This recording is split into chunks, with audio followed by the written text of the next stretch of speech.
औज़ुबिल्लाहि मिनश्शैतानिर्रजीम बिस्मिल्लाहिर्रहमानिर्रहीम। औरतों के गुस्ल का तरीका। तो एक बात याद रखें कि औरतों का गुस्ल हो या मर्दों का, वाजिब गुस्ल हो या मुस्तहब गुस्ल, तरीक़ाकार एक ही है।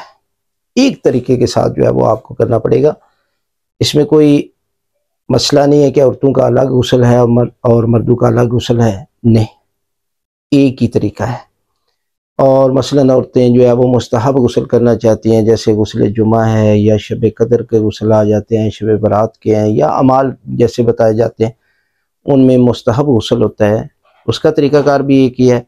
और वाजिब गुस्ल का तरीक़ाकार भी एक है। मसलन औरत गुस्ल जनाबत करती है, गुस्ल हैज़ करती है, निफास करती है, इस्तिआज़ा करती है, ये मखसूस औरतों के लिए गुस्ल हैं 3। अगर वो गुस्ल करना चाहती है तो उसका भी तरीक़ाकार एक ही जैसा है। लिहाजा गुस्ल के जो है वो तरीका तो एक जैसा है, लेकिन गुस्ल करने के 2 तरीके हैं, एक तरतीबी, एक इल्तमासी। तरतीबी जैसे लफ्ज़ से ही पता चलता है कि तरतीब के साथ करना है। इसमें ये होता है कि आप सबसे पहले सर गर्दन, फिर दाईं साइड, फिर बाईं साइड, ये 3 चीज़ें हैं जो गुस्ल में वाजिब हैं। और इसी तरह जो है वो मर्द भी गुस्ल करता है, चाहे वो वाजिब हो या मुस्तहब हो।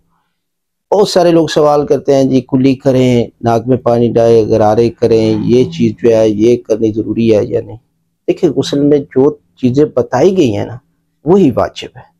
इल्तमासी गुस्ल का तरीक़ाकार ये होता है कि आप किसी हौज़ या किसी नहर या किसी बड़े टैंकी वगैरह जो है उसमें आप नियत करके एक दफ़ा गोता लगाते हैं और पूरी बॉडी पानी के अंदर चली जाती है, तो ये गुस्ल आपका हो जाएगा। इसको गुस्ल इल्तमासी कहा जाता है।